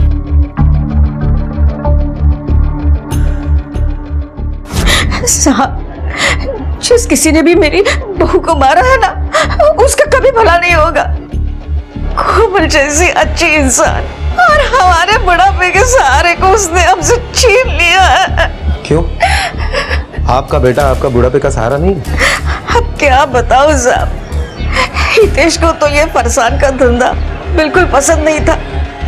उसे दुकान पे बैठना भी अच्छा नहीं लगता था, इसलिए बेचारी यही रोज जाके वहां बैठती थी। साहब, संभालती नहीं तो क्या करती, क्योंकि वो समझ गई थी कि हितेश तो बस लाट साहब बनकर घूमेगा। हितेश को शेयर मार्केट और लॉटरी की इतनी बुरी लत लगी थी कि कोमल से जब देखो पैसे मांगता रहता था। क्या मिलेगा ये फरसन की दुकान से? पैसे लगाने हैं तो शेयर मार्केट में लगाओ, रातों रात मोटी रकम कमाओ। मोटी। मैं आपके रातों रात करोड़पति बनने का सपना नहीं पूरा कर सकती, और शेयर मार्केट और लॉटरी के लिए तो मैं तुम्हें एक पैसा नहीं दूंगी। नहीं दोगे मतलब? मेरे घर की कमाई मुझे देने से मना कर रही हो तुम? हाँ मना कर रही हूँ, क्योंकि मेहनत की कमाई ऐसे ही लुटाने के लिए नहीं है। ठीक है, एक आखिरी बार दे दो, आगे से मत देना। देखो 1 का 10 मिलेगा, सारा कर्जा छूटा हो जाएगा, देखना। यही बोल के आपने मुझे हर बार बेवकूफ बनाया है, पर आपने।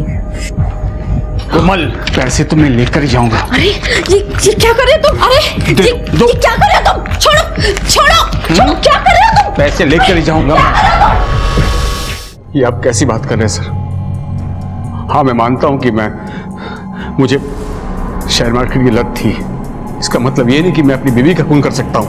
आप लोगों के यहाँ आने से पहले मैं यही उम्मीद लगा बैठा था कि वो मिल जाएगी, लेकिन मैं ये कभी नहीं सोच सकता था कि उसके साथ ऐसा कुछ हो सकता है। पिछले 4 दिन से शेयर मार्केट के उतार चढ़ाव के कारण मैं एक स्टॉक मार्केट में एक ब्रोकर के पास बैठा था ताकि कुछ पैसे कमाऊं, उसको दिखाऊं, पर जिसे मैं कुछ दिखाना चाहता था उसी की कभी लिखवाना पड़ा मुझे। और अब तो पता चला कि वो। मिस्टर हितेश, मुजरिम अक्सर नए नए तरीके यूज करता है पुलिस को गुमराह करने के लिए, लेकिन कहीं ना कहीं वो गलती जरूर करता है। कोमल का खून तुमने किया है, चाहे किसी ने भी किया हो, बहुत जल्द पकड़ा जाएगा। सर ये वो मिसिंग कंप्लेंट की कॉपी है जो कोमल के ससुराल वालों ने लिखवाई थी। सिर्फ कंप्लेंट की कॉपी? कोई लीड नहीं मिली? नहीं सर, दरअसल उन लोगों ने अभी इस केस की तहकीकात शुरू की थी, लेकिन ये केस अभी हमारे पास है। सामंत, हितेश का इस मर्डर केस से कोई ना कोई कनेक्शन जरूर है। कोमल के मर्डर वाले दिन की हितेश की मोबाइल लोकेशन निकालो और साथ ही साथ उसके पिछले 6 महीने के कॉल रिकॉर्ड्स भी निकलवाओ। और हमें एक बार उनके पड़ोसियों से पूछताछ करनी होगी। हो सकता है जो बात परिवार वाले छिपा रहे हैं वो पड़ोसियों से पता चल जाए। सामंत, तुम उसके पड़ोसियों से पूछताछ करो, तब तक मैं शशिकला के पास जाकर कोमल के बारे में पूछताछ करता हूं। इस तस्वीर को ध्यान से देखिए, याद करने की कोशिश कीजिए कि आप इस लड़की को पहचानती हैं।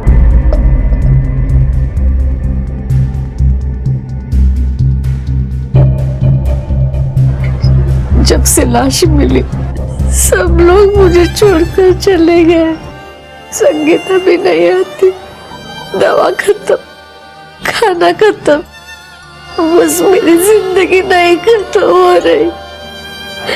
देवा, बोलो रे बाबा बोलो।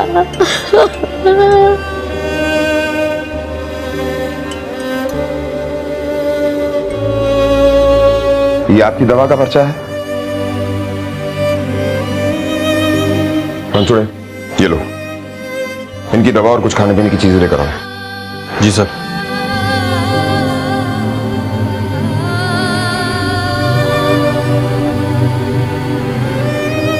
कमाल है, करता कोई है और भुगतता कोई बेचारा लाचार।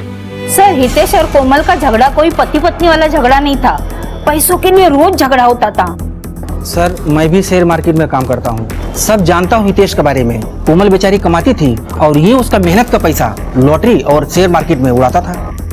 बहुत अच्छी लड़की थी सर, लेकिन गलत घर में ब्याही गई थी। सब दो मुंहे सांप है सर इस घर में। वो करसन उसी की कमाई खाता था और पीठ पीछे उसी को कोसता था। बहू का बाहर जाकर काम करना उसे बिल्कुल पसंद नहीं था। और बेटा तो किसी लायक है ही नहीं। आपको क्या लगता है, क्या वो अपनी बहू को मार सकता है? मजबूरी नहीं होती ना तो शायद ये भी कर लेता था, लेकिन प्रॉब्लम ये थी कि कोमल अकेली कमाने वाली थी। वो अगर मर जाती ना तो पूरा परिवार खत्म हो जाता था, भूखा मरता था। साहब वो कोमल मैडम को हितेश साहब के अलावा एक प्रॉब्लम और थी। क्या? साहब वो 3 दुकान छोड़ के मंजुल फरसान है ना, वो मंजुल साहब की बीबी कोमल मैडम से बहुत जलती थी। क्यों? साहब वो उनकी बीबी को लगता था कि कोमल मैडम और मंजुल साहब के कुछ चल रहा है। सुन, बहुत शरीफ बनती है ना तू, आज मैं सबको बता दूंगी कि कैसे डोर डाल डाल के तूने मेरे पति को फंसाया है। नहीं नहीं साधना, ये तुम क्या बोली जा रही हो? तुम चिल्ला क्यों रही हो? देख मेरे पति से दूर रह वरना ठीक नहीं होगा। जी तुम क्या बोल रही हो साधना, ऐसा कुछ भी नहीं है। ये ना भोले पने का नाटक किसी और को दिखाना, और तुझे सब कुछ पता है कि मैं क्या बोल रही हूँ। पूरे शहर में तुझे मदद के लिए मेरा ही पति मिलता है। सुन, एक दिन तेरी मैं ऐसी हालत करूंगी ना कि दुनिया में कोई तेरी मदद नहीं कर पाएगा। नहीं साधना देखो, चल जा यहाँ से। वो बहुत शक करती थी, इस बात से कोमल मैडम बहुत परेशान थी। मंजुल फरसान मार्ट। सामान, ये वही मंजुल है ना जो अपना सामान शशिकला के घर में रखता था? हाँ सर। अब मुझे इस केस की कड़ियां जुड़ती हुई नजर आ रही हैं। सर ये हितेश के कॉल रिकॉर्ड और मोबाइल लोकेशन। सर हितेश के मोबाइल के लोकेशन के रिकॉर्ड के मुताबिक जिस दिन कोमल का कत्ल हुआ उस दिन वो पूरा दिन शेयर मार्केट में ही था। सावंत, ये भी हो सकता है कि जो कुछ भी हमें दिखाया या सुनाया जा रहा है हितेश अपने आप को सेफ जोन में रखकर कर रहा हो। फिलहाल एक काम करते हैं, तुम हितेश के बारे में जाकर सारी इंफॉर्मेशन निकालो, मैं उसके बाप करसन से बात करता हूँ। ठीक है सर। तुम्हारी उम्र हो चुकी है, तुम्हारा बेटा फरसान की दुकान पर बैठने में बिल्कुल इंटरेस्टेड नहीं है और तुम चाहते ही नहीं थे कि तुम्हारी बहू दुकान पर बैठे। कहीं ऐसा तो नहीं कि अपनी झूठी आन बान शान के लिए अपनी बहू को ही मार दिया तुमने? साहब मैं मानता हूं कि मुझे उसका काम करना पसंद नहीं था, रिश्तेदार ताने देते थे, बुरा लगता था, लेकिन साहब मैं ये भी जानता था कि वो काम करती है तो हमारा घर चलता है, वो बेटे का फर्ज अदा कर रही थी, और ये सब कुछ जानते हो मैं उसे कैसे मार सकता हूँ साहब? कोमल और तेरे बीच में आफिर था ना, फिर क्यों मारा उसे? सर मैंने नहीं मारा कोमल को, और सर कोमल के और मेरे बीच में ऐसा कुछ भी नहीं था साहब, बल्कि मुझे तो आपसे पता चल रहा है कि वो जो लाश मिली थी वो कोमल की थी साहब। अभी भी झूठ बोल रहा है, लेकिन अब सच बोलेगा। कोमल और तेरे बीच में अफेयर था, वो अपने पति हितेश से परेशान थी और तुझसे शादी करने की बात की होगी जो तेरे लिए पॉसिबल नहीं था, और इसीलिए अपने रास्ते से हटाने के लिए तूने उसे मार दिया होगा। नहीं साहब ऐसा कुछ भी नहीं है, बल्कि कोमल तो ऐसी औरत नहीं जो किसी से चक्कर चलाए साहब। मैं सच बोल रहा साहब, मैंने नहीं मारा कोमल को साहब। सर मैं मानती हूँ कि मुझे कोमल से प्रॉब्लम थी, मगर इतनी भी नहीं कि मैं उसकी जान ही ले लूं। देखिए, शक का कीड़ा इतनी आसानी से शांत नहीं होता। ये ऐसा कीड़ा है जो इंसान से कुछ भी करवा सकता है। 15 तारीख 2 से 4 के बीच जब कोमल का खून हुआ, कहाँ थी आप? सर उस दिन मेरी मौसी की बेटी की गोद भराई थी तो वहीं गई थी। सर कोमल का फोन अभी अभी ऑन हुआ है परेल में। सावंत, एग्जैक्ट लोकेशन पता करो कि वो फोन वहां पहुंचा कैसे। Okay sir.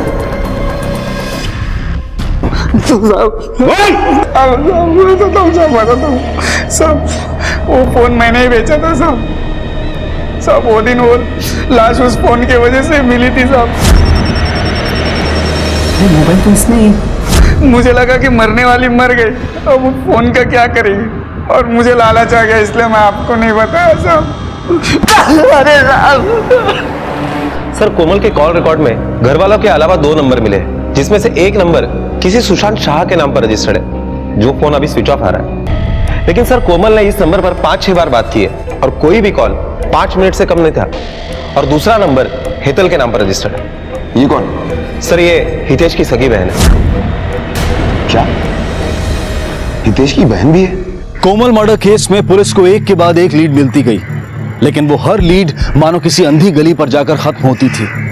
और अब पुलिस के हाथ एक और सुराग लगा था, और इस सुराग का नाम था हेतल।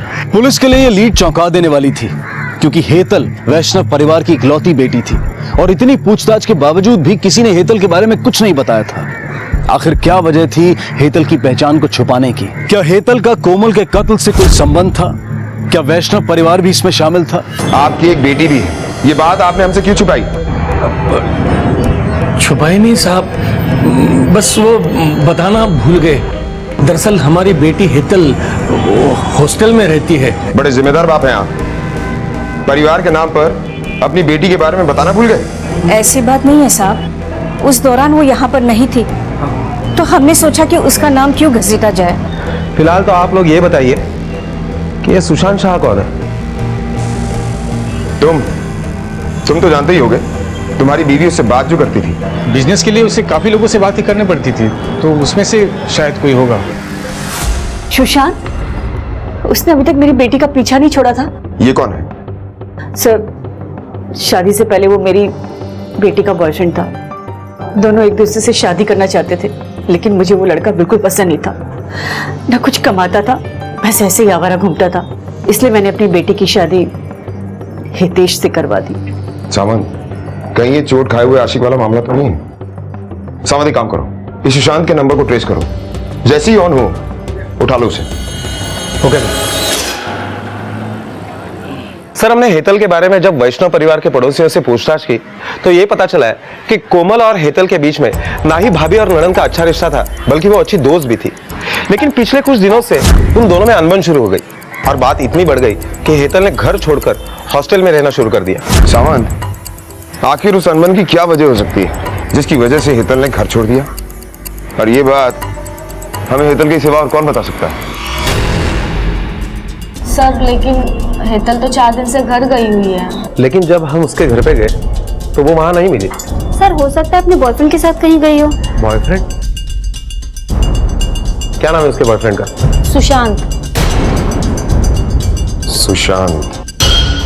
सर, सुशांत के घर पर जब इंक्वायरी की तो पता चला है कि वो 4 दिन से गायब है, और उसका फोन भी स्विच ऑफ आ रहा है। और उसके कॉल रिकॉर्ड से यह भी पता चला है कि सुशांत और हेतल में दिन भर में फोन पर काफी सारे बातें हुआ करती थी। क्या? सावंत, अब मुझे ये केस सॉल्व होता हुआ नजर आ रहा है। सुशांत कोमल का एक्स बॉयफ्रेंड और हेतल का प्रेजेंट बॉयफ्रेंड। शायद यही वजह है भाभी और ननद में झगड़े की, और शायद इसी वजह से कोमल का खून हुआ है। सावंत, ये भी हो सकता है कि हेतल और सुशांत कोमल का खून करके दोनों गायब हो गए। सावंत, एक काम करो, दोनों को ट्रेस करो। अगर एक भी मिल गया तो दूसरा अपने आप मिल जाएगा। ओके सर, हमने कल जब हेतल का बैंक अकाउंट स्टेटमेंट चेक किया तो हमें पता चला है कि कोमल के कत्ल के एक रात पहले हेतल के अकाउंट से ऑनलाइन अहमदाबाद के लिए 2 टिकटें बुक की गई थी, और वो ट्रेन मुंबई से 3:30 बजे निकलती है। सावंत, इसका मतलब ये काम अच्छी खासी प्लानिंग के साथ किया गया है। 2 से 2:30 बजे के बीच में मर्डर किया गया। और एक बात सर, अभी पता चला है कि हेतल का डेबिट कार्ड अहमदाबाद के डिपार्टमेंटल स्टोर में अभी स्वैप हुआ है। इससे पहले कि वो दोनों अपनी लोकेशन चेंज कर लें, दोनों को जल्दी से जल्दी उठा लो। Okay sir.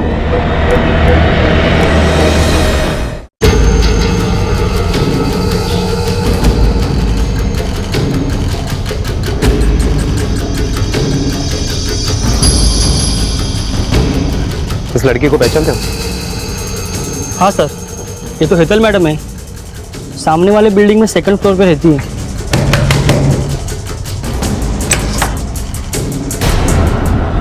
सुशांत शाह? जी हाँ, मैं ही हूँ। क्या हुआ सुशांत? कौन है?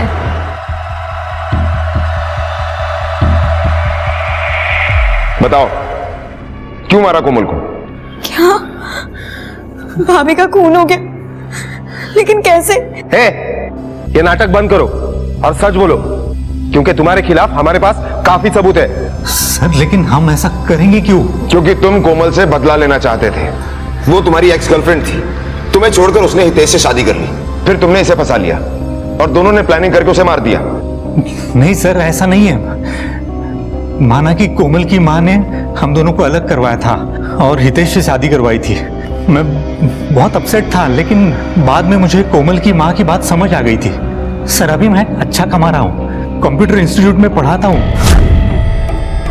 हेतल मुझे वहीं पे मिली थी और हम दोनों एक दूसरे के करीब आए थे। सर मुझे तो पता भी नहीं था कि कोमल इसकी भाभी है। सर मैंने इसको मेरे पहले अफेयर के बारे में सब कुछ बता दिया था, लेकिन सर कोमल का मायके में नाम केतकी था, इसलिए इसको कुछ आइडिया नहीं हुआ सर। अच्छा, तो कोमल तक ये बात पहुंची कैसे? सर भाभी ने मेरे को एक दिन सुशांत के साथ देख लिया था।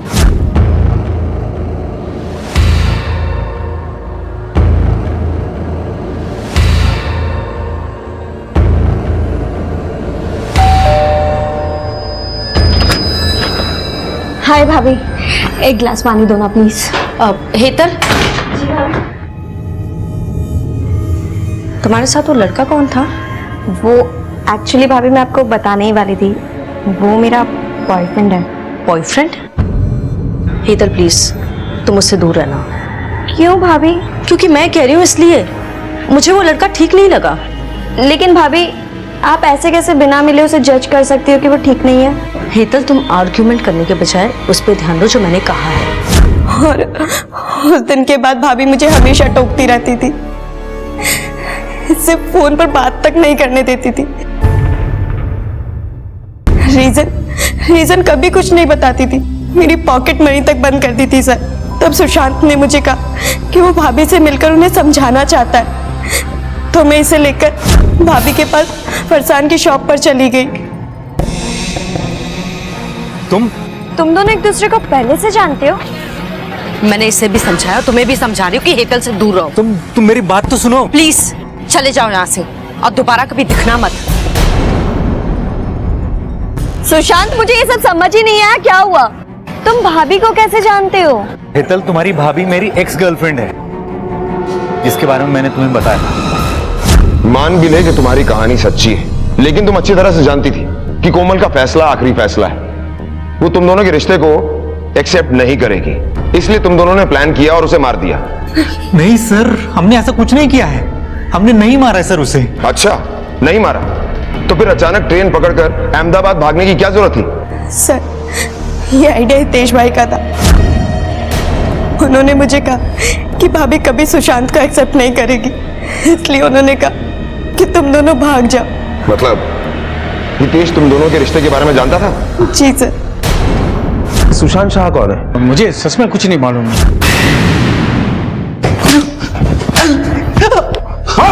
जिस लोकेशन पर कोमल का खून हुआ, हेतल और सुशांत वहां से बहुत दूर थे और हमें पूरा यकीन है ये खून तूने ही किया है, क्योंकि तू 15 तारीख को जानबूझकर अपना मोबाइल एक ब्रोकर के ऑफिस में छोड़कर चला गया था और 4 बजे वापस आया था। बोल, क्यों मारा तूने कोमल को? सर क्यों मारा कोमल को? कोमल ने विरार में एक प्लॉट खरीदा था। नहीं दूंगी, मार दो मुझे, मारो। आपकी लत के पीछे मैं अपने घर को बर्बाद नहीं होने दूंगी। बहुत कोशिश करने के बाद भी ना उसने पैसे दिए ना पेपर्स। हेतल से मुझे कोमल और सुशांत के बारे में पता चला। कोमल ने ये बात मुझसे छुपाई थी, मुझे बहुत गुस्सा आया था सर। फिर मैंने डिसाइड किया कि कोमल को मार के मैं सब कुछ हासिल कर लूंगा, बदला लूंगा उससे। मैं बस मौका ढूंढ रहा था सर, और एक दिन मैंने कोमल को मंजुल से बात करते सुना। अच्छा मंजुल जी, जी वो क्या है कि एक रिक्वेस्ट थी आपसे। वो क्या है कि मैंने कुछ माल ऑर्डर किया था, लेकिन ऑर्डर करने के बाद मुझे याद आया कि यहाँ पर तो रखने की जगह ही नहीं है। आपके पास कोई ऐसी जगह है जहाँ मैं अपना माल रख सकूँ? हाँ हाँ जरूर, मैं जहाँ रखता हूँ वहाँ माल रख सकते हैं। एक्चुअली शशिकला नाम की एक औरत है जिसका एक कमरा खाली पड़ा है। अच्छा, कुछ पैसे देकर वहाँ माल रखवा सकते हैं, उसकी चाबी मेरे पास है। मैं शाम को तुम्हें खोली दिखा देता हूँ। जी ठीक है, thank you so much. Most welcome. आपने मेरी मदद की, वरना मेरा माल सड़ जाता। खोली देखने मैं भी कोमल और मंजुल के पीछे गया था। फिर अगले दिन जब कोमल फरसन की दुकान से निकली तो तुम कहीं जा रही हो क्या? चलो मैं तुम्हें ड्रॉप कर देता हूँ। आओ।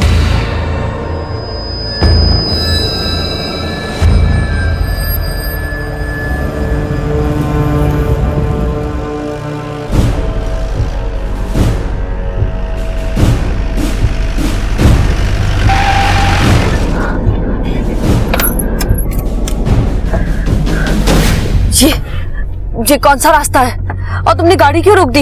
ये रास्ता सीधा ऊपर जाएगा। अगर तूने अब भी मुझे प्लॉट के पेपर्स और पैसे नहीं दिए तो। नहीं दूंगी, नहीं दूंगी, मैं कभी नहीं दूंगी तुम्हें। जो करना है करो, नहीं दूंगी मैं।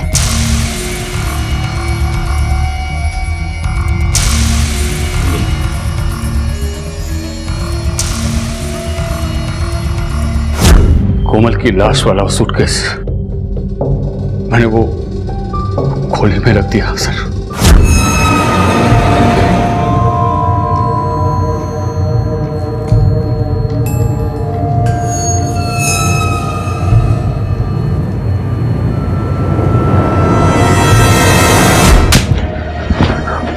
एक वो थी जो तुझे और तेरे घर वालों को पाल रही थी और तूने उसे ही मार दिया और अपने परिवार वालों को सड़क पर ले आया, और इस बात का तुझे जरा सा भी अफसोस नहीं है।